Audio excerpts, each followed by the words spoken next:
Welcome to the Into the Wilderness podcast. Byron, it's a new year, so for all the new listeners, we're going to explain a little bit what's going on, what's been going on, and what everyone has to look forward to in exactly 2016. Hopefully it's going to be a big year. Yeah, there's it's been a little bit of a break for us. We're normally out every 2 weeks. This will be 3 weeks since our last podcast, and the reason for that is that everyone was having a really good time over Christmas and New Year. So we thought we'd leave people alone. Yeah, we'd leave you alone, wouldn't pester you, and now we are putting out the very first podcast of 2016. But it's incidentally actually the second part of the last podcast from 2015.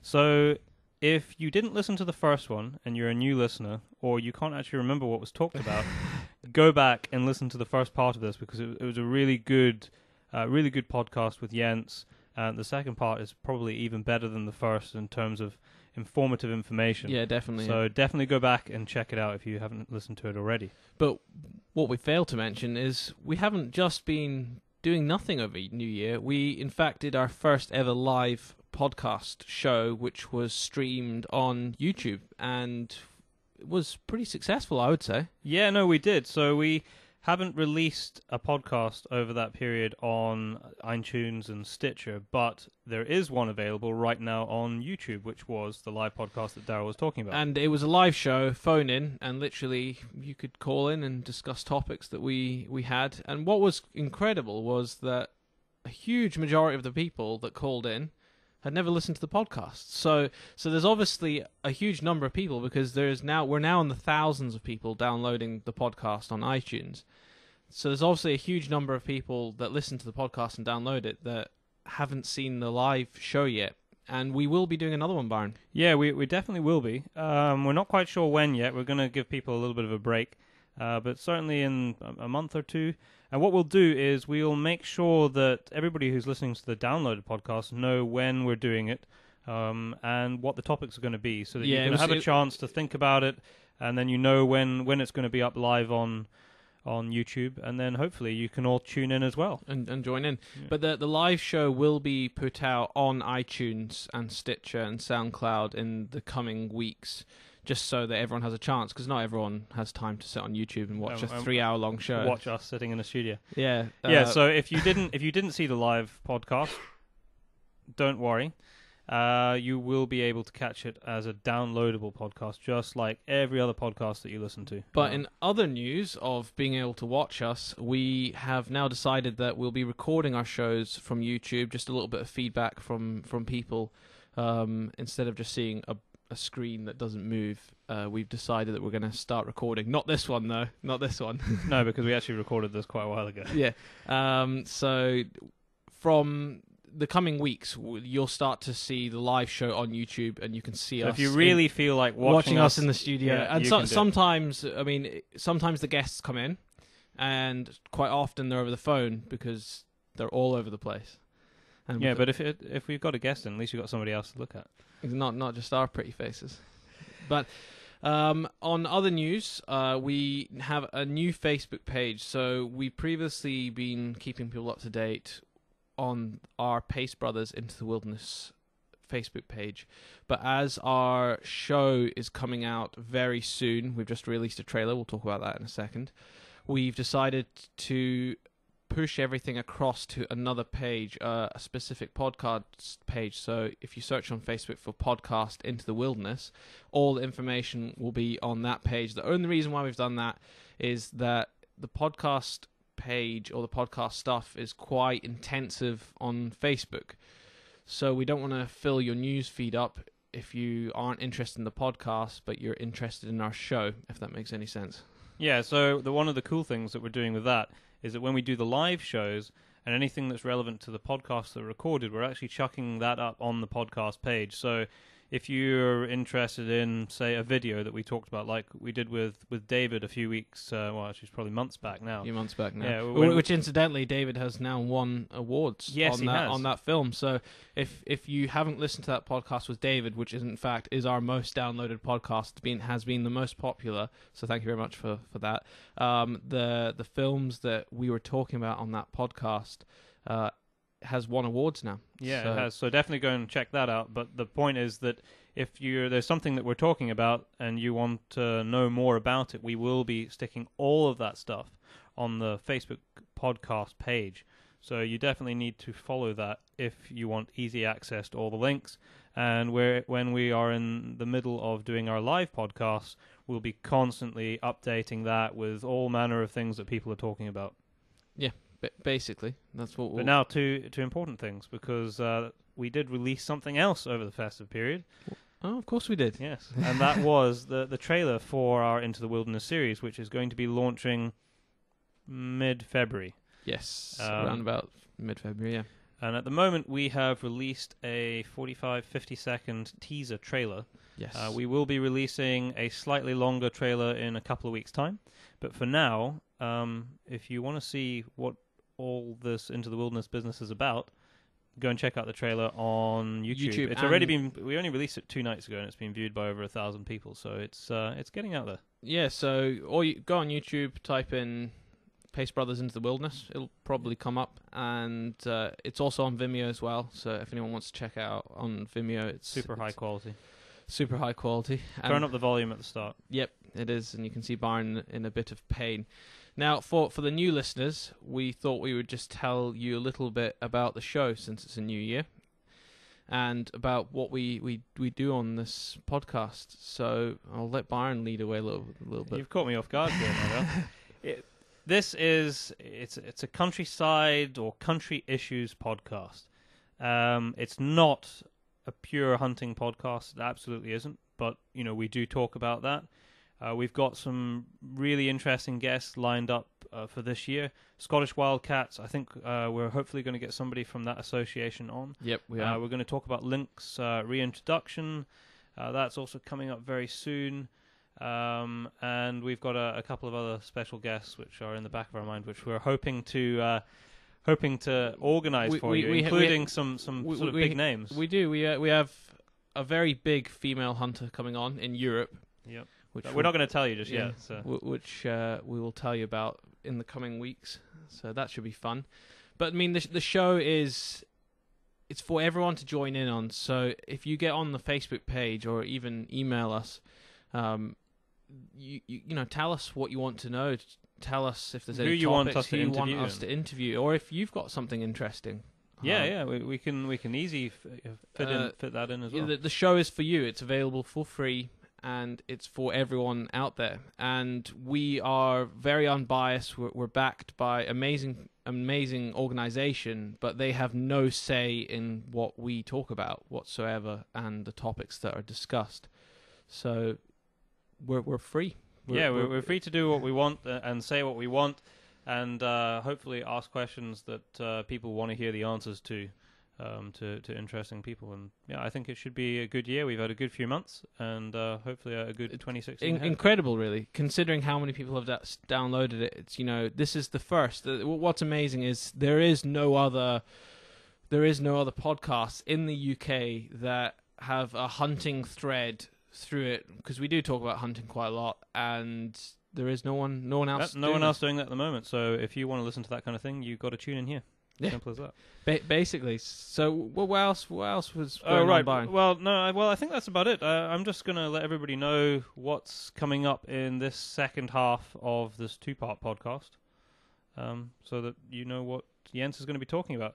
It's very varied. As I said, you really need to check out the first part, because we talked about a lot of really interesting things there. But in the second part, which you're tuned into now, poaching, rhino horn trade, non-lead ammunition, rifle and shot. That's a really good debate that we have.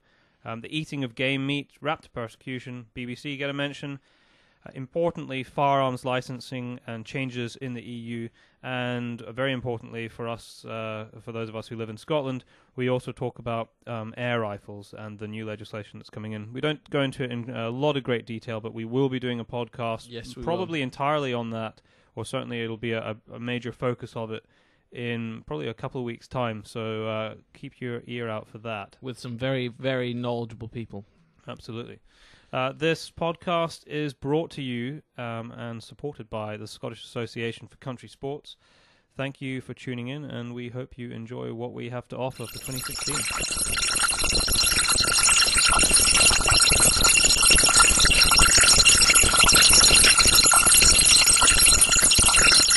Now, just moving on from hunting and conservation to poaching, and I will draw a very thick black line between the two because it's something that gets blurred all of the time in media around the world, where in the same sentence they say poaching and hunting. I've said this before on podcasts, and I will just reiterate it once more. Poaching is a legal activity. Hunting is legal and part of a management plan. And if you're caught poaching, you should be prosecuted. Yeah, end of story. But the reason I bring that up is because, as we all know, and I know we're going back to Africa again, but this is just in the news this week. We all know that rhino poaching in Africa is a massive, massive problem. But just a couple of days ago, South Africa have opened up the trade for rhino horn. I know what my take is on that in terms of, I mean, I think it was something that should have been done a while ago, but what's your view on it, Jens? Because there will be people who have different views on the trading of, rhino horn itself. My view is that, honestly, I have no idea whether this is going to work or not. I don't think anybody really knows what's going to happen, but this is a last resort. I mean, if we don't try everything, then for sure the wild rhinos will disappear from all over the world. So I really cannot see how it can make the situation worse, and I really hope that it will actually work as everybody hopes and decrease the street price on rhino horn enough to make the anti-poaching work to take away most of the incentive for the poachers to kill the rhinos. I really hope so. I'm not sure, but I really hope so, and I cannot see it making the situation any worse than it is. Just to give people an example of how valuable these rhino horns actually are, they sell for around £43,000 per kilo on the Asian black market, because that's predominantly where they end up. And if you compare that to gold is roughly about, I've only got the dollar price here, but about $305 per kg. So the you can see where the value is right there. Yeah, exactly.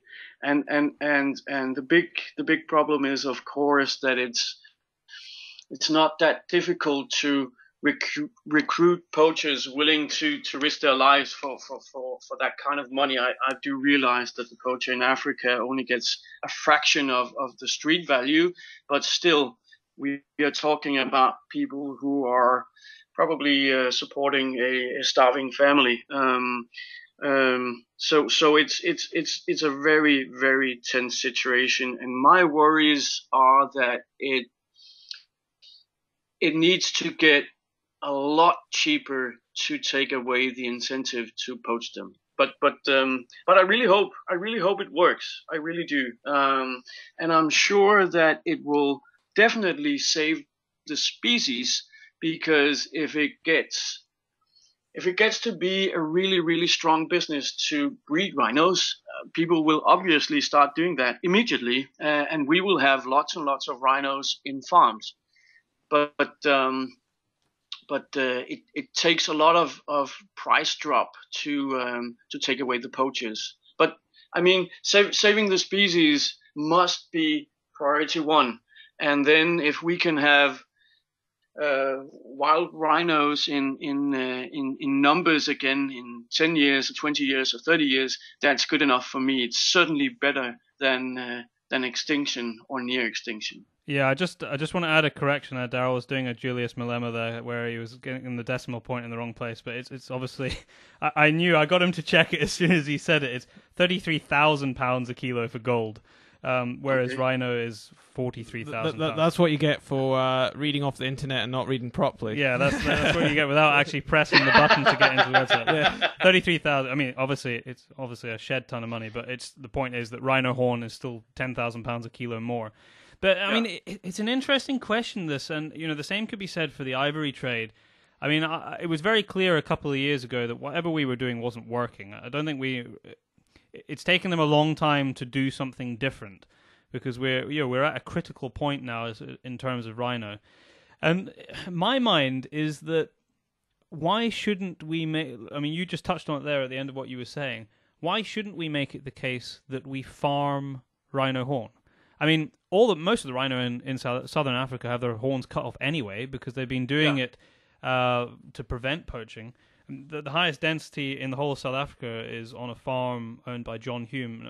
Funny enough, just 3-4 years ago, I was actually filmed an anti-poaching film on there.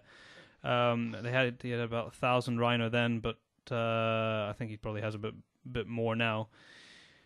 Last year, there were 1,200 rhinos killed in South Africa alone. Yeah. For poaching, was that? As a result of poaching, there's no hunting for rhinos anymore. I mean, you can't sustain that number. So in my mind, if it is legal and it is harvestable, which it is, would it not be better to have a system where they are farmed and harvested for the horn? I mean, it still makes absolutely no sense to me why anybody would want the horn. I mean, we all know science tells you it's your fingernails. It's the same goodness you'd get from chewing your fingernails if you really want to eat the stuff.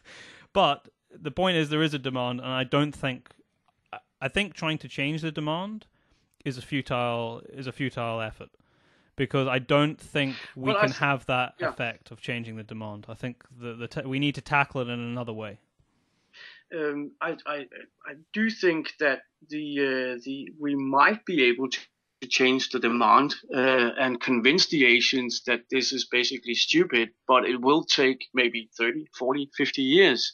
And if we don't have any rhinos by then, nothing really matters. So I completely agree with you. I mean, why not farm them? What could it hurt?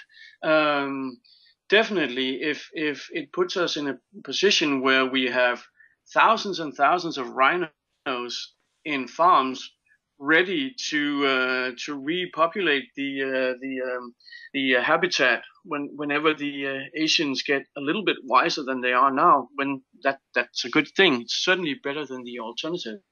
But you also have a problem that in Asia their population is growing massively as well. I mean, the whole world population is growing, but their population is massive. And so the demand, if you look at it, will only get bigger because the population's getting bigger. Unless the culture changes, which is what you were saying, Jens. But time is against us with that. Yeah. So no, I'm completely for this experiment, because it cannot get worse than it is right now for the rhinos. It's truly a sad story that it's in 2015 that it's so difficult to convince the population of countries like China and Vietnam and Thailand and what have you, that this is mumbo jumbo, this is superstition, this is ridiculous. But that's the situation we're in, and it's I think we need to try everything we can to keep the rhino afloat as a species. I mean, what is important, and this ties in perfectly with what we were talking about earlier about the value of animals. At the moment, the only thing a rhino does to a farmer that owns it in South Africa, and a huge proportion, I did have the numbers somewhere, but I'll try and put them again in the description. A huge proportion of the rhinos that are owned across Africa are privately owned. They are at the moment they're of zero value. They can't be hunted because you can't get a permit to hunt them, and they cost I say zero value. They're of negative value because you have to put a huge amount of time, effort, and investment into keeping them alive, because the poaching efforts are just increasing day on day. If we can make it a situation where the farmers can make money out of their rhinos by trading the horn, there is now a massive incentive. And they want to have rhinos. Yeah, absolutely. I mean, it is the case right now where farmers are actually, they're too much hassle. They don't want rhino anymore because it's so much of a problem, and they know it's only a matter of time before they wake up in the morning with a knock on the door from one of the farm workers and said, you need to come with me because one of the rhinos been poached. It's only a matter of time before that happens. Yeah. And, yeah, you and I experienced that. Oh, of course we did. Yeah, I forgot about that. I mean, suddenly we walked up on a freshly poached rhino in the hunting area we were hunting, and it's a daily reality. As you say, it's more than 1,000 rhinos being poached a year now, and it's simply going down the drains. So definitely we need to try everything to stop this. Absolutely everything. Yeah. Now, if we move away from Africa and something slightly closer to home, back into Europe, certainly back into the UK, the lead ammunition debate, lead shot and lead rifle ammunition debate is, well, it's very relevant because it was in the news just this week, but it's been ongoing for a number of years now.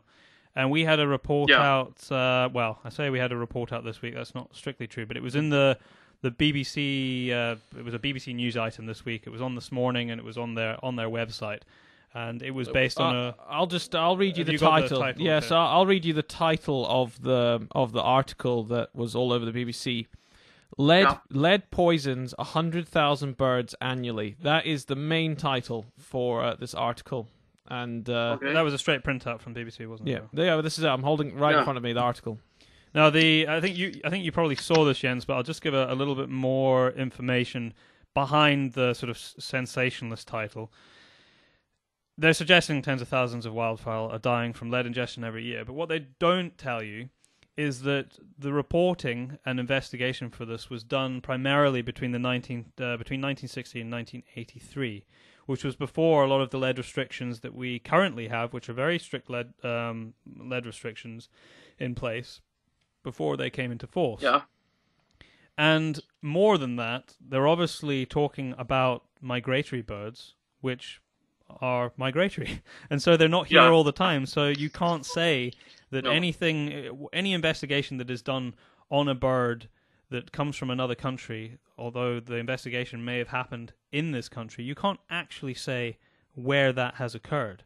And more than that, there wasn't 100,000 birds that were sampled and tested. A lot of this is based on statistical analysis from sampling. Yeah. I think I spoke to you about this before. You saw it come out in our news. You were aware of it, weren't you? Yeah. And we have a long experience with lead and non-lead in Scandinavia, because in Denmark, lead shot has been prohibited for more than 2 decades, and we had a huge debate when that went into effect. But it did only for the shot, not for the rifle ammunition. And then a few years ago, Norway went the same way and banned lead shot. But they turned, and they actually allowed it again, which is quite unusual. So yes, we had that debate a lot back and forth. In Sweden, where I live, there's no issue with lead shot as long as we do not use it over wetlands. Yeah, same with us. Yeah. So that's the situation. But regarding the lead and steel shot, the shotgun ammunition, I must say that Denmark is a big small game hunting country. We have a lot of birds. We have a lot of waterfowling, a lot of duck shooting, pheasant shooting, all kinds of bird hunting. And the experience there is that by now most hunters who occasionally travel to, for instance, Sweden or Germany, where they are allowed to use lead shot, actually prefers to shoot steel. Because what they find, and I know some very experienced bird hunters, is that the steel shot today are as good as the lead shot. That's what they tell me. The situation is a little bit different with the rifle ammunition. Now in Scandinavia, we are allowed all over the place to use lead bullets. But as you might be aware of, in Germany, it's a lot back and forth with lead and non-lead Yeah, they even have rifle ammunition. different areas you can use lead. Yeah, they have. Germany is a lot of states, and they have different rules in different states. In some states, you're not allowed to use lead anymore. In some states, lead was banned, but then due to safety precautions, it was allowed again because they feared that the non-leaded alternatives were more prone to ricochets and causing dangerous situation on German huts. But overall, I am pretty sure that all of Europe is headed toward a general lead ban. I have no doubts that this is the case, and it's simply a matter of time before we will not, as hunters and shooters, be allowed to use lead anymore. For the shotgun part, I don't think it's really a problem, because steel shot ammunition actually works, and it even works in old guns as well. So in Denmark, where there's millions and millions shots fired every year, there is no practical issue regarding steel shot, lead shot. It's a bit worse with the rifle ammunition, in my opinion, because the alternatives we have are not as versatile as lead ammunition with lead cores. It's much more specialized. It works, but it doesn't work for everything as we're used to, and we need to be looking at different calibers, different setups to optimize the function of non-leaded bullets, and that's a problem. I know that you in Britain use a lot of 243s. Yeah. I think that the lighter calibers in Sweden, we have 6.5 by 55s. Yeah, one of my favorites. Yeah, it's a very good caliber, but it's not super duper good with copper bullets, with non-lead bullets, because they tend to be on the light side, and it's a different ball game. It's exactly more or less the same as with the shot. If you move to lighter ammunition, then you need to compensate with speed, and that works entirely different. Now, you and I were met actually up in Africa testing Norma ammunition, copper bullets, Echo Strike they're called. Yeah, that's what we're using in Namibia. Yeah.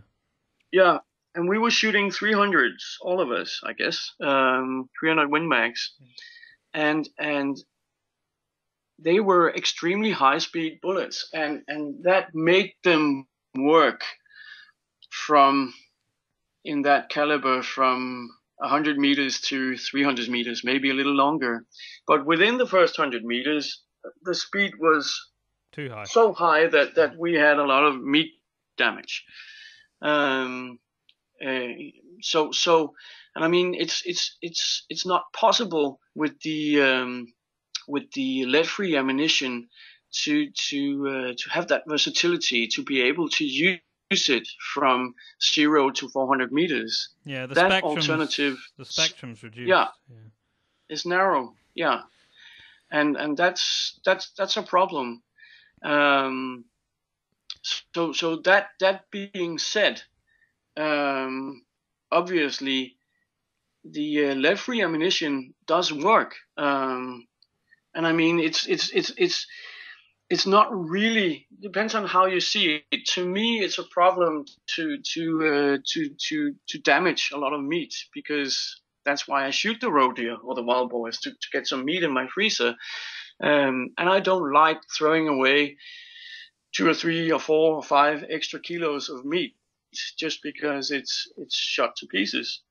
So either in the future, if there's a lead ban in place and we do not find better alternatives than we have at the moment, then I would probably need an extra rifle in my gun locker or two to meet those special situations. And I think that's the main issue. We will have a lot of rifles becoming more or less obsolete because, quite frankly, a 243 with copper bullets is not the ideal solution for the Highlands anymore. I'm just going to read you another extract from this BBC article, and this is I'll just read it to you. It's talking about the lead shot. It says, shooting organisations in the UK see the campaign against lead shot as a campaign against hunting. So basically they're saying, they're not actually that caring about that we're using lead. They just want us to stop hunting. That's the gist of what I get of this. I mean, I was going to ask you about that, Jens. In Denmark, when the when the lead ban came into place, when was that? Daryl, you've actually got some numbers on that. So it came 1996. Yeah. I mean, what was the basis of that? Did they actually have a lot of investigative reporting on birds? I mean, what was it because of human consumption? No. Was it environmental? Did they? It was definitely environmental. They had some reports of poisoned waterfowl picking up lead shots instead of gravel for their mussel stomachs. Mm-hmm. But they didn't have a lot of reports. The basis was, to be frankly, quite thin, but it was enough for the ban to get in place. But what was really interesting, seen in the rearview mirror anyway, was that a lot of hunters said, okay, this is the end of basically hunting in Denmark. Now we cannot kill the birds anymore. And the first steel shot that were available were really, really bad. Because they weren't, in those days, they weren't able to achieve the high velocities they're able to achieve now. So in the beginning, it was pretty bad. And the maximum range of the shotgun was severely reduced. But as the steel shot developed technologically, the problem literally disappeared. So now we have hunters visiting Sweden where they're perfectly allowed to go to the nearest gun shop and buy a lead shot, but they're still bringing the steel shot from Denmark because they're used to the lead and the recoil and everything. They know it, and it works as good as the lead shot. So the effect. So I was just going to say there, but in this country, certainly steel shot is a lot more expensive than lead.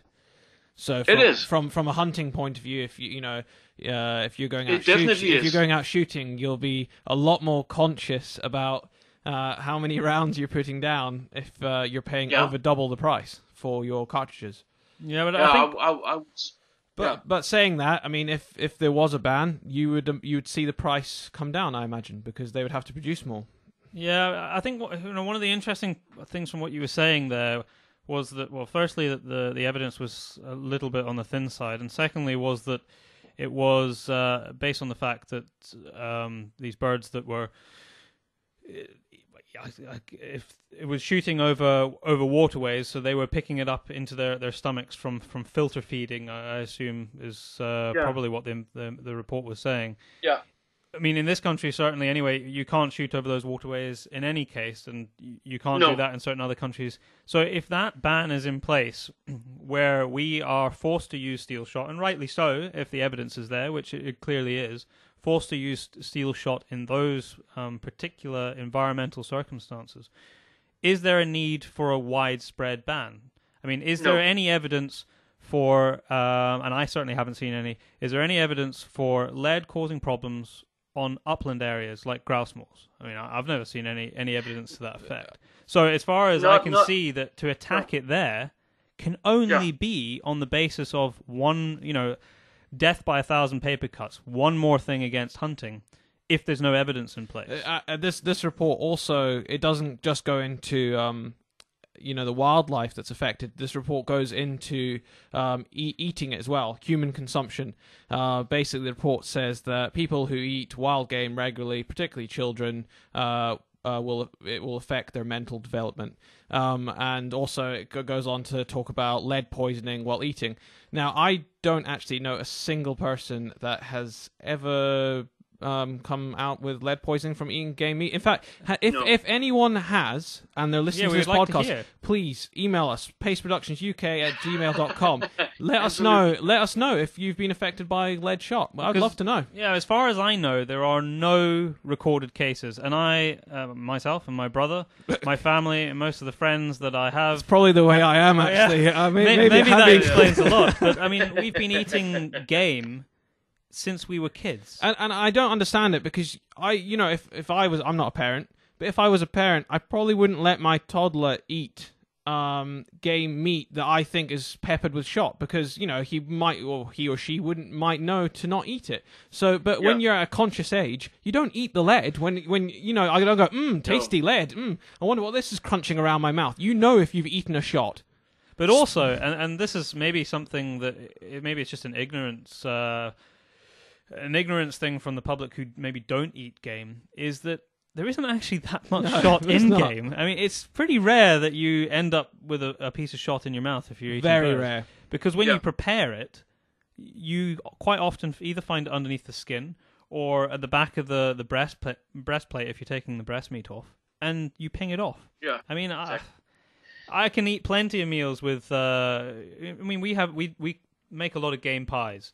In fact, me and Byron were eating. We were eating just all this week. We didn't have a single one. Yeah, this entire week we were eating partridge and pheasant that had been shot with shotguns, and not one of us had a piece of lead, and we were eating it every day. Yeah, no, it's blown completely out of proportions, and as you say, when there's a lead ban in place over wetlands, then it's really, really hard to see what some lead shot in the fields and the forests could damage, because who would pick that up? I mean, we have millions of tons of lead lying in the ground surrounding old cables and what have you. Not to mention on the roofs of buildings. Yeah, exactly. I mean, so it does seem hysterical, but the European organization FACE, who is organizing all the national hunting organizations. Yeah, I follow them. They are working towards a lead ban as well, because lead is a material that the EU considers poisonous and wants to outphase in every use of it as soon as possible. So there is, for the European countries, there's no way back. The train is going that way, and you and I can easily agree that this is ridiculous. That there is a lot of pseudo science involved in the argumentation for this, and that the anti-hunters are definitely using this to make life more difficult for hunters. The good news is, based on the Danish experience, is that they will change nothing for hunters, except that the cartridges will become more expensive. Yeah. In Denmark, at the moment, the price of a good hunting steel shot cartridge is about 3 times the price of a good lead shot cartridge in Sweden. But of course, we can all hope that if a ban comes in place, and as I said, I really think it does, no matter what we do to prevent it, sometime in the near future, then the prices must come down a little bit, because the price of the clay target ammunition, the steel shot clay target ammunition, is actually getting very low now, and it's it's not technologically very different to produce one of those compared to hunting ammunition. So I think it's mainly a question of numbers. No, the argumentation, the whole foundation for all this is ridiculous.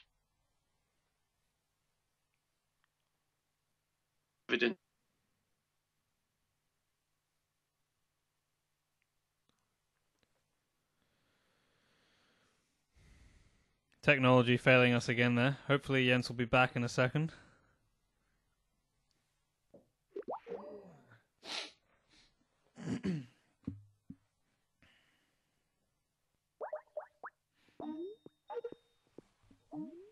Lost you again. We've got you. Yeah, I think the last word you were saying was that the basis for banning it not in places that are not waterways is ridiculous. I think that's what you were saying just as it cut off. Yeah, okay. Right. I didn't realize I was cut off there.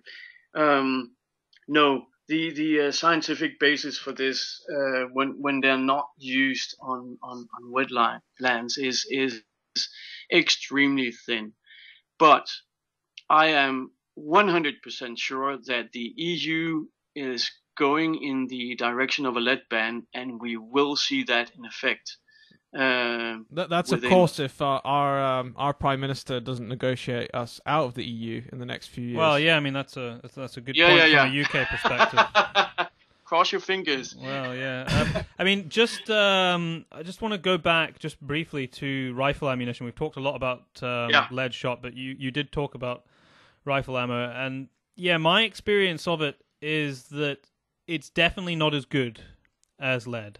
I don't think... I mean, I've tested quite a lot of non-lead alternatives now, and I'm yet to find something that I can say, well, yeah, I'd happily use that as opposed to my sort of standard lead bullets that I use, because the simple fact is it is not as versatile. I mean, going back to what you were talking about with the testing that we did over in Africa, that was very true. If you were taking close shots, there was a huge amount of meat damage, but also that the internal performance, the inside the chest cavity, the terminal performance of... Oh, no, my brother's just got distracted because it's snowing outside. He's like a little kid. Sorry.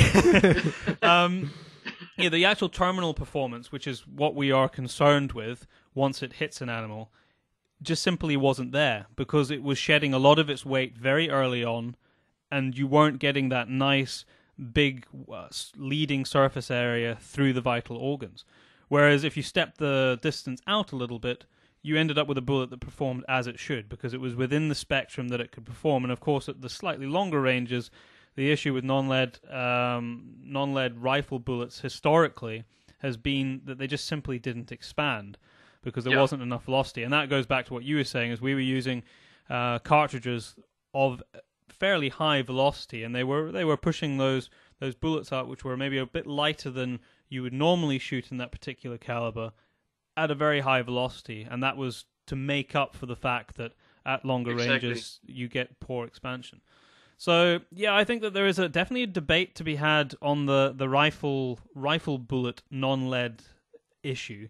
I've yet to see any evidence against it. I know that there are certain big organizations that are now phasing out lead in this country, and there certainly seems to be an acceptance that, you know, a lead ban even on rifle ammunition is going to take place. I do take quite considerable exception to that because I only see it being necessary if there's evidence to that fact. And as far as I can see, the only thing that could be brought up for using non-lead ammunition on bigger game, your deer species using rifle bullets, would be for human consumption. And yet there is no evidence to suggest that human consumption of venison with regards to ingestion of lead has ever been a problem. And of course it's not going to be, because we know, as hunters, we know, and I know you've got a technical mind on you as well, that the type of bullets that you're using to shoot that kind of game is expanding bullets. There's only a certain percentage of weight that is lost. You normally end up with a weight retention from a non-bonded bullet of about 70 to 80%, somewhere around there. So you got 20% weight loss. And most of that comes out when you pull the growler out, the lungs and heart and the intestines and everything. When that comes out, the vast majority of that weight loss is coming out, and anything that is left is in the shot tissue, which you don't eat anyway. Which you don't eat anyway would be cut out by your butcher and would be disposed of. Yeah, but that's exactly where we are attacked in Scandinavia, and I know Germany as well. Is that the tradition here is to leave the entrails on the ground for the raptors and the foxes to clean it up. That's what we do here. Yeah, and that's where we're a little bit under attack, because when the argument from the opposing side is that when a sea eagle or buzzard or whatever eats those entrails, those tiny lead fragments ends up in the bird of prey, and that is supposed to be a problem. And I'm not saying it's not, definitely not, because I don't have the expertise to reject that argument. But I am saying that it would, there's two simple solutions. One is to start digging holes in the ground and not leaving the entrails on the surface, and the other one is moving towards bonded bullets, because the weight retention of bonded bullets is pretty close to 100%. Yeah, yes, and a raptor will never take a mushroom bullet and swallow that. It can only be an issue with tiny fragments in tissue. So if there's a case, I think it would be a lot more sensible to say, okay, either if you want to use bullets that are on the soft side and leave small fragments in the tissue, then either you bring back the entrails or you cover them up. Otherwise, use a bonded bullet or lead-free if that's your choice, and everything's fine. Then there's no issue whatsoever. But the raptors, are really the reason for this whole lead-free discussion in Germany and Scandinavia. Now, that's interesting, because I've missed it, but I haven't actually seen that brought up in this country. But no doubt, as a result of this podcast, it will be brought up. Yeah. But I don't, like you said, I don't have the expertise to say yes or no that won't affect them. But what I can say is that of all the raptors that have been found dead, as long as I can remember, I have never once read a report that said lead ingestion has caused the death of that bird. I mean, they're very, very quick to say that it's as a result of persecution and poisoning. I've never read because it's been of lead ingestion. So I'm sure if that had been the case, they would have been very quick to jump on that. And let's not forget the amount of bird species we get wiped out by wind turbines in this country as well. Yeah, I mean, that's a whole other debate that never really gets brought up, because wind turbines are supposed to be the savior of everything. Yeah. A raptor chopper. Well, yeah. I mean, I'm holding in my hand here. This is actually from 2014, and it's a report that basically says that more birds of prey were killed by wind turbines last year than by persecution. Yeah, I believe that. I mean, that's not. Was that a BBC as well? Yeah, it was BBC as well. But I mean, this country. I was actually reading early on today. America has a massive problem with wind turbines killing their wildlife there. I read on the report mainly due to very bad placement of the wind turbines. So they've been put in places with migration route. Massive bird populations going through, and so on. But we're only getting more wind turbines in this country. In fact, we're struggling for space around where we live because there's that many wind turbines. And you can't say that they're all in good places for birds. I refuse to believe it. I mean... But no, it's an interesting point, actually. I mean, people are very quick to point the finger where there is... Well, this kind of goes back to what we were saying at the start of this discussion, where there's an individual person. Especially if it's an individual who's wielding a gun. you must be guilty. But Yeah. that fact why isn't Scottish Power being brought into question? I've only seen. I do remember actually when that came out, but I've never seen it come up again, and it's a serious consideration. Well, it was mentioned in Autumn Watch, yeah. Our BBC program that is. It's mainly about wildlife, and mainly about accusing hunters of killing everything. That's the basis of this program. Well, that particular. Well, I don't know if that's quite. I don't know. It's not quite true, but I think that's maybe Daryl taking sensationalist headlines there. But the particular episode that he's talking about, they were talking about hen harriers and a couple of other raptor species, which I forget which ones they were talking about now. They'd mentioned that they'd found some dead. Some had been persecuted. Yeah, they blamed it on persecution, but they also did mention that some had died due to wind farms.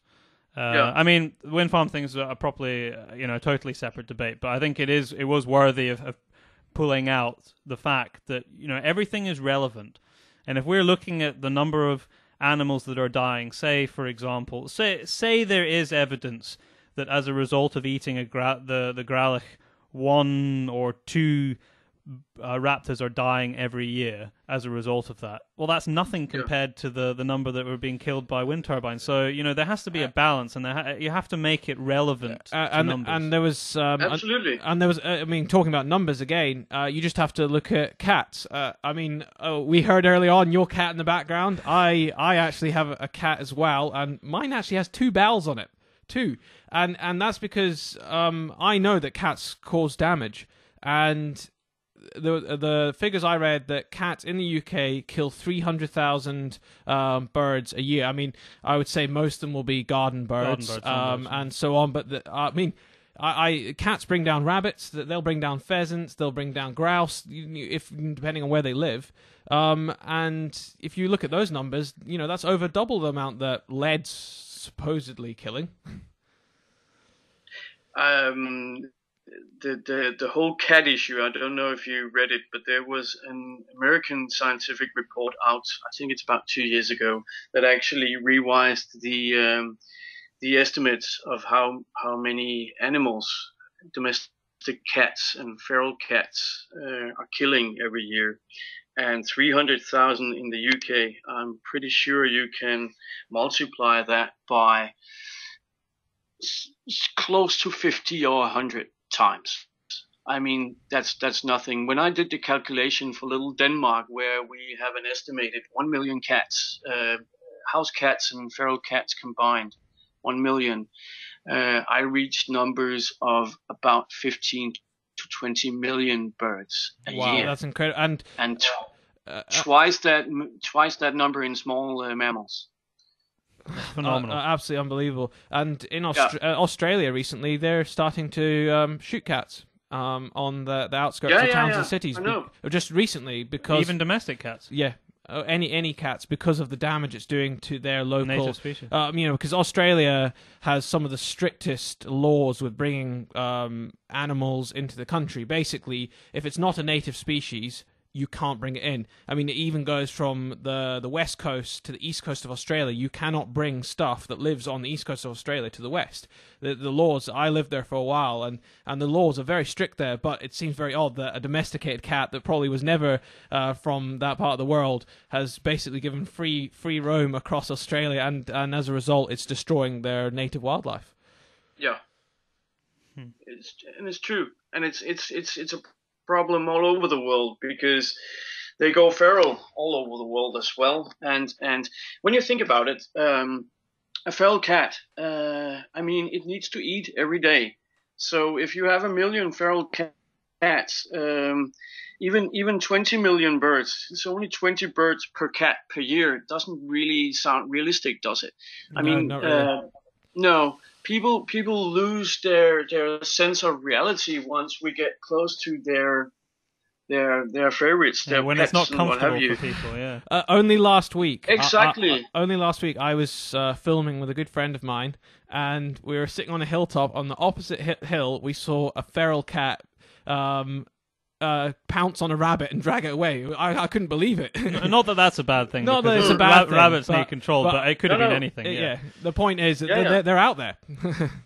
And absolutely. One thing I'm not sure what the situation with wildcats, like proper wildcats, are in Europe, but certainly in Scotland, one of our big issues is that they're not actually 100% sure how many pure wildcats are left, and that is as a result of feral domestic cats. And where we live, we actually have one of the largest populations of wildcats in the Angus Glens. Yeah. What's the situation in Europe, Jens? There's none left in Scandinavia, unfortunately. They're all gone. In some areas of Europe, they still have them, but it's the same situation. They do not know for sure how pure they are genetically. It's I mean that battle has been lost because there's millions and millions of feral house cats and they interbreed. So it's the European wildcat only has a chance to survive as a purebred species in zoos. Yeah, that's sad. Yeah. Yeah, that is sad. Yeah. Now, just to move away from animals, which has been the focus of our the vast majority of our discussion, to the last point of interest for this podcast, and that is the recent push via Europe to ban semi-automatic rifles, and this is obviously off the back of the recent tragedies in Paris. Yeah. Now, I know that you've looked into this a lot, so I'm going to let you run with this, but from the bits and pieces that I've pulled from it, the gist is that they want to ban semi-automatic rifles that look similar to those used by the military. It seems rather vague, but maybe you can add a bit of flesh to that. Well, actually, the Swedish National Hunting Organization did a lot of research into those into those suggestions from the EU Commission.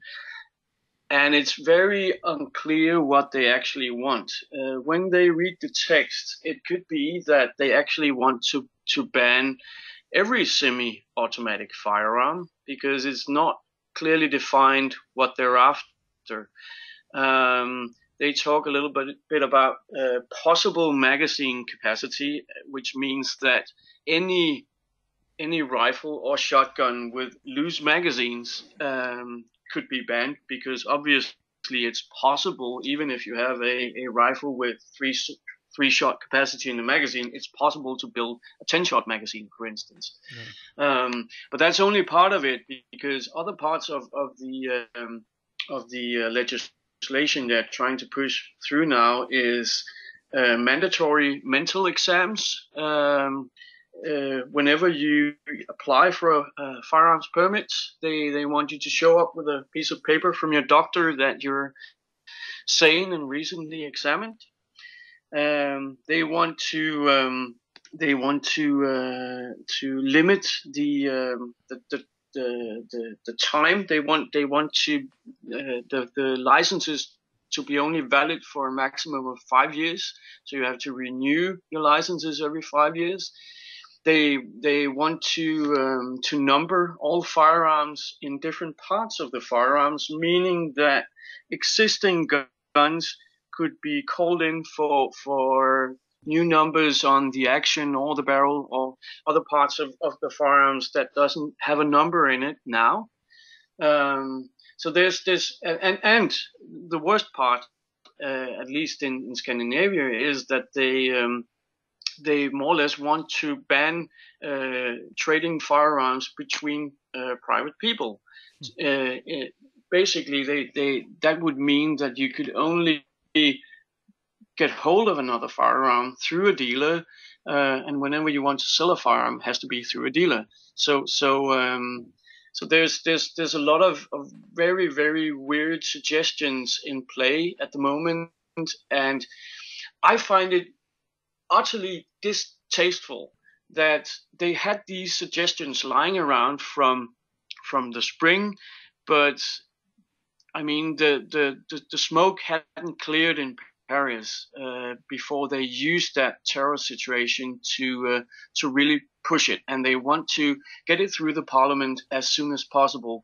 They're in a big hurry to make these changes. They'll be doing that because emotions will still be, running. Exactly. It's in, it's still in the media, and and everyone's still thinking about it. And Yeah. with decisions like that, they shouldn't really be rushed through on the back of something. And the bottom line is that the terrorist attacks that happened, as tragic as they were, had absolutely nothing to do with the legal ownership of firearms. And Nothing whatsoever. These measures that they're wanting to push through are on the basis of what? I mean, what massive incident has happened? There's one incident happened in Europe with legal firearms, and that was in Norway. But the interesting part, of course, that particular insane person actually had a license for the firearms he was using. But what's interesting there is that in the wake of that disaster, the Norwegian parliament actually decided that they weren't going to change a comma in their gun legislation because, as they said, we will not stop insane persons or terrorists or criminals from doing what they do by limiting the access to tools that the Norwegian population use in their everyday life. I mean, he used fertilizer to build a car bomb, which where do you draw the line? Leveled a big part of Oslo. You cannot. Where do you draw the line? Is an axe or a knife or fertilizer or certain chemicals? I mean, we will find it very difficult to live our lives if we have to ban everything that is potentially dangerous in the hands of criminals, terrorists, and lunatics. And if they want to get their hands on something, they'll get their hands on it. It's as simple as that. Yeah. That's the other problem, because illegal weapons now are illegal. They do not become more or less illegal no matter what the EU Parliament does. They are illegal. There is hard punishment if you get caught with an illegal firearm as it is. So there's nothing basically they can do to stop illegal firearms from ending up in the hands of terrorists like this. This is the problem. And for instance, in Sweden, we have a lot of semi-automatic rifles for the moose and the wild boar hunts. Yeah. They estimate it's about 100,000 guns that are due to be confiscated if this suggestion goes through. And we didn't have a single incident for the last many years of hunting firearms ending up in crime. Because when we have a burglary in a hunter's house, usually the burglar deliberately avoid stealing firearms because the penalties are too high and they have no value to him, because no criminals want a hunting rifle or a shotgun. They want a fully automatic assault rifle, to use that buzzword, or handguns. And hunters doesn't have that kind of stuff. So all the statistics made clearly indicates that legal firearms are not being used by criminals or terrorists. You do have an occasional lunatic, but I mean, lunatics are lunatics. They will use whatever to freak out. So there's nothing you can do to change the situation for illegal firearms by coming after legal gun owners. Absolutely nothing. It's just a show. Yeah, we see it repeated the world over. Who just mentioned something about the look of the? That was me. That was part of the discussion. Was the look of the weapon. Was that mentioned? Has that been mentioned at all? The look of the firearms of a more tactical, military-looking firearms. I mean, what's your take on firearms that look like military guns? You read my mind, actually, Dal, because the one thing which you might have seen it actually, Jens. So a notable UK writer brought up on a number of occasions in this last, maybe not this week because we've been away, but the week before, about the increased desire to own rifles that have a more of a sort of a tactical military style look. Functionally, they function just like any hunting rifle. They're standard bolt actions or semi-automatic 22s, which are legal in the UK. but they may look more like a military weapon. And he was basically suggesting that, that shouldn't be allowed. What's your take on that? I think that's complete bullshit, to be very frank with you, because I see this from a technical point of view. What should worry us is what is a firearm able to do. I think there's very good grounds for not letting civilians own fully automatic rifles. Yeah, for instance. Totally in agreement with that. Yeah. I don't think it's reasonable to let people own hand grenades or landmines or howitzers or tanks as well. But I mean, it's the function of the firearm. A bolt-action rifle is a bolt-action rifle no matter how it looks. The same goes for a semi-automatic. The same goes for all other solutions.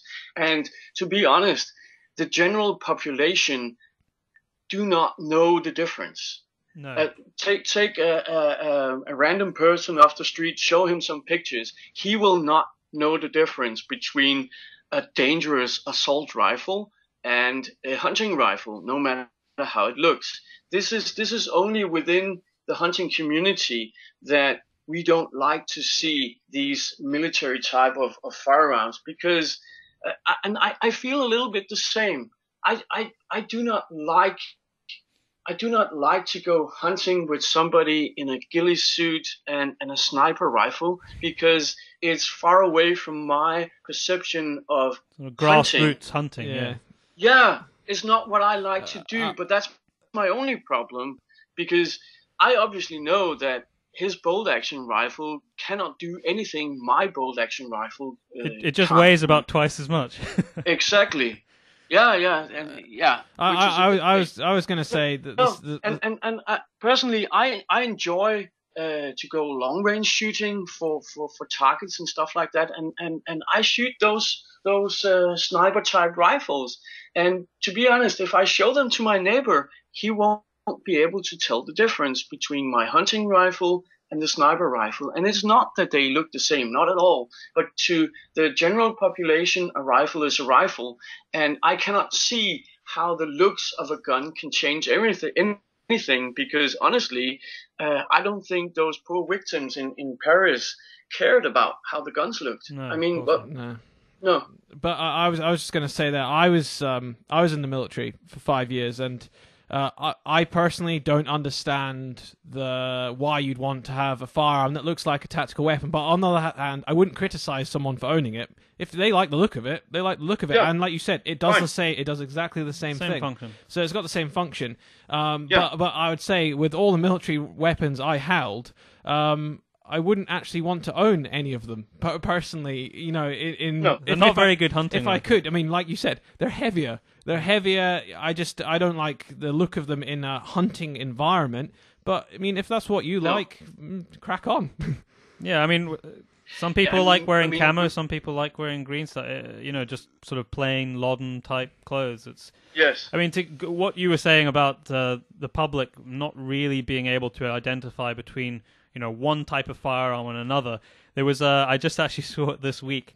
There was a chap who had a big jack on the the bonnet of his Land Rover. Yeah, I saw that. Yeah, and he had the police called on him because somebody thought he had a machine gun or a rifle or whatever they called the police with mounted on the front of his Land Rover. And yeah, I mean that just shows. I mean, it goes to air rifles as well. I mean, if you show your general member of the public an air rifle alongside any other kind of rifle, the likelihood is they would not be able to distinguish between the two. And don't get me wrong, from a distance, most air rifles sometimes you can't actually distinguish them. They see two rifles, and I mean, toy shops are selling perfectly good plastic replicas of handguns to children. So this whole debate within the hunting community, which rifles are right or wrong to use because of their looks, I find that completely ridiculous, because a gun is a gun. I know in America, you were just saying about kids' toys, replicas and so on. In America, I know that it's by law they have to have that orange stub on the end of toy guns, because obviously they've got huge incidences of police shooting shooting people with toy guns. So don't snap the orange bit off your gun. Yeah. Jens, just there was one final thing I just wanted to ask you about, just sort of an opinion piece from you, because we're going to tackle this at a later date. In Scotland, we are going to be introducing licensing for air guns. What do you think of that from your European perspective? Well, in Sweden we always had that. In Sweden we have very, very strict rules about gun licenses in general. If an air gun produces more than 10 joules at the muzzle, which is very, very little, then you have to have a license for it. I think it's a little bit of shame, because I think air guns are a very good way to get new shooters interested in the sport in a non-dangerous kind of way. We have licenses for air guns in Denmark as well, which is quite new. They were completely free before. What caused the politicians to get licenses in place was that suddenly we had 50 caliber air guns on the market. Okay, yeah. Which attracted some attention from some bad types. But I think the reasonable thing to do was to allow all the normal air guns. I mean, I cannot see why you're allowed to have a longbow or an axe or a machete, but not an air gun. I think it doesn't really make sense. And it is bad for the future of shooting and hunting if it gets too difficult for youngsters and non-shooters and hunters to be involved, to touch the subject, so to speak. It's a lot of fun to own and shoot an air gun. It is. That's how me and Byron were brought up. That's how most people. I think most people who shoot are brought up. Yeah. We were brought up with air rifles, both of us, and exactly. And it's great fun. I mean, I remember Byron. You wouldn't see him for days. Literally, he would come in at night, and that would be it. And he would be in the garden just shooting all day. And normally tin cans, and he'd only come. He'd only come back for more pellets. Yeah.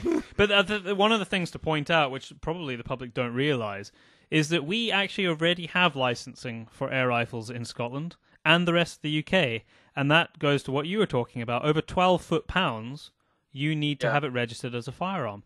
So it can be an air rifle, but on a firearm certificate with all the checks, and we have some of the strictest gun laws in the world in the UK, with all the checks that you would require to own any full-bore rifle, you need to go through if you have an air rifle over 12 foot-pounds. So we actually already have licensing, but the public don't really appreciate that.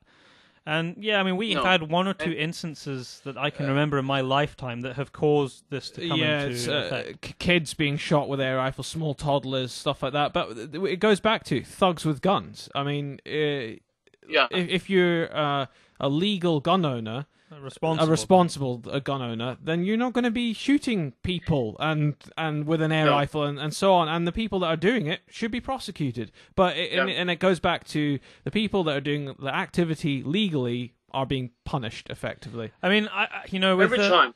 Yeah, excuse me. I mean, that is true. It falls on the people who are doing it legally more often than not, and they end up having more hurdles to jump through. Now, I've thought about this licensing quite a lot, and initially it really bothered me, and it does bother me if it's going to cause more barrier to entry, and I'm yet to see exactly what's going to be required of people who don't otherwise own any other type of firearm or shotgun, what they're going to be required to do to own an air rifle.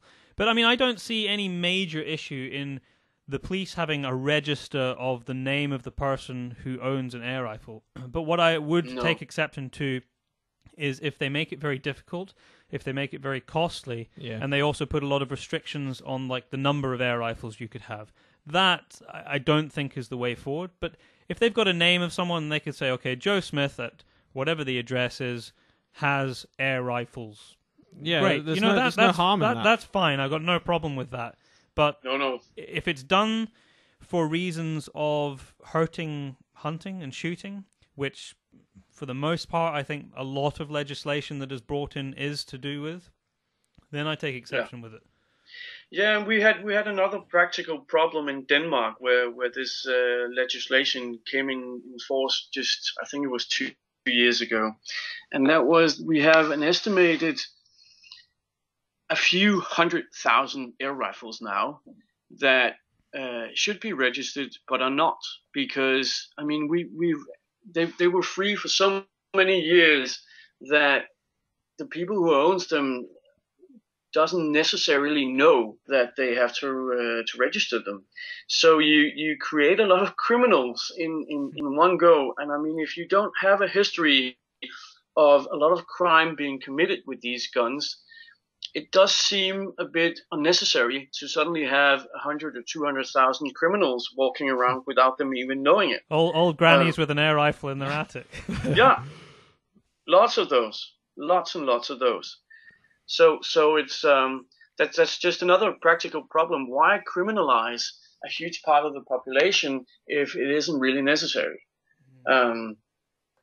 It beats me. No, it's a subject we're definitely gonna return to in a lot of detail going forward as it comes through into next year. But Jens, thank you so much for the discussion. I can't believe that almost 2 hours has passed. It must be something to do with you Danes, because David was the same. Exactly, we ended up the same. Talking with him on and on for 2 hours, but we covered a lot of great subjects today, and I'm really looking forward to getting this out for everybody to listen to. But thank you so much for your time. I know you're a very welcome. busy man, but that was brilliant. Thank you very much for listening to the podcast. As usual, this podcast will be on iTunes, Stitcher. That's for the Android people out there, but you also can get it on Apple devices as well, and it's becoming more popular. Well, Stitcher as an app. Yeah, Stitcher is an app, and we've tried to get it across all the platforms so that there's no excuse for not being. There is no excuse. You can listen to it on SoundCloud as well. You can download it on 2 different platforms, Stitcher and iTunes. SoundCloud, I believe, is downloadable on desktop. On desktop, but not on your phone, so you can stream it on your phone. And then there's, of course, YouTube. Yeah, and like we said at the very start, in the coming weeks and months, you will actually be able to see something on YouTube other than just a black screen with our logo, because we will be going forward recording all of the studio activity of us drinking cups of tea and interviewing people. So, we'll try and make that a bit more interactive as the months go on. We will. I mean, hopefully, as the weeks go on, months even, not weeks, we will, when we're talking about something, maybe we can put it up on the screen and stuff like that. These are all improvements that we've been fed back from you, the listeners, that we're going to try and just make it a better experience for you. But this podcast will be out every 2 weeks, so don't miss it. And if you download it on iTunes and Stitcher, which most of you do, I would say that 80% of all our listeners come from iTunes and Stitcher. You get it a day early. You get it on the Thursday normally. And just a quick request from us. Please, if you have a chance, if you've got 30 seconds, go and give it a review, because if you give it a review, good remembering. It bumps it further up and makes it available to more people, or easily available when they're searching. We're talking about iTunes reviews, so when you've downloaded it, you can give it a star rating. Hopefully you give it 5 stars. No pressure. No pressure. And give it a nice little review. That would be nice. Yeah, it helps us. Helps us a lot to get it out to people, and it's all about providing information to everybody. That's what it's about. But as I was saying before, it's on iTunes, SoundCloud, YouTube, and Stitcher. Please follow us on our podcast Into the Wilderness Facebook page, and if you want to get in touch with the show, contact us on there. If not, email paceproductionsuk@gmail.com, and you'll get through to us that way. If you want to check out everything that we're doing, the best place for that is actually our website. Yes. Which is paceproductionsuk.com. Yes, it is. And finally, please go and check out our new trailer. It's 40 seconds of your life. It's not very long. That's on. You can find it anywhere. You can find it on the Pace Brothers Into the Wilderness Facebook page. It's not actually on the podcast page, I don't think. No, it's not on the podcast. Well, I suppose we can stick it on the podcast. We can page. shove it on there. But if you just want to go straight to it, then just fire it into YouTube, Pace Brothers Into the Wilderness Series 1 trailer. If you want to watch it in super high quality awesomeness, then check out Vimeo.